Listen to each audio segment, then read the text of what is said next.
বাংলাদেশের শেরথায় দেখতে হলে অবশ্যই চলে আসতে হবে শেরপুর জেলার নালিতাবাড়ী উপজেলার নাকুগাঁও স্থলবন্দরে।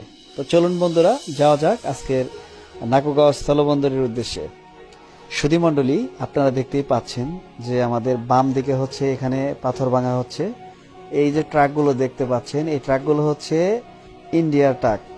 ইন্ডিয়া থেকে এসে বাংলাদেশে প্রবেশ করে এবং তারা পাথর নিয়ে চলে আসে। আর এই পাথরগুলা ভেঙে নাকুগাঁও স্থলবন্দর থেকে সারা বাংলাদেশের বিভিন্ন জায়গায় এইগুলো সরবরাহ করা হয়।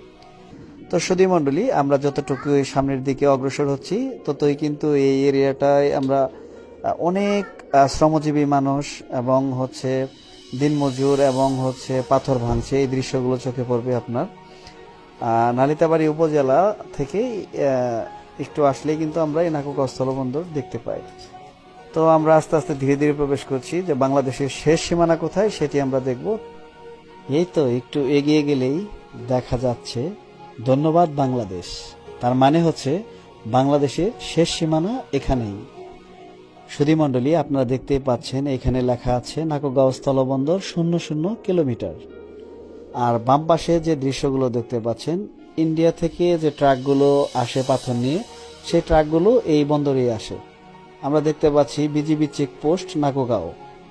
এই তো সামনে দেখা যাচ্ছে ইন্ডিয়ার যে ট্রাকগুলো পাথর নিয়ে আসছে, আমরা কিন্তু দেখতেই পাচ্ছি এখানে। তো এই ট্রাকগুলো, এই পাথরবর্তী ট্রাকগুলো ইন্ডিয়া থেকে এসে সরাসরি বাংলাদেশে প্রবেশ করে। প্রবেশ করার পর এখান থেকে মেশিনের মাধ্যমে পাথরগুলা ভেঙে সারা বাংলাদেশের বিভিন্ন জেলায় সরবরাহ করা হয়। তো সুধীমণ্ডলী, আমরা আজকে দেখানোর চেষ্টা করলাম নাকুগাঁও স্থলবন্দর, নালিতাবাড়ী উপজেলা, শেরপুর জেলা।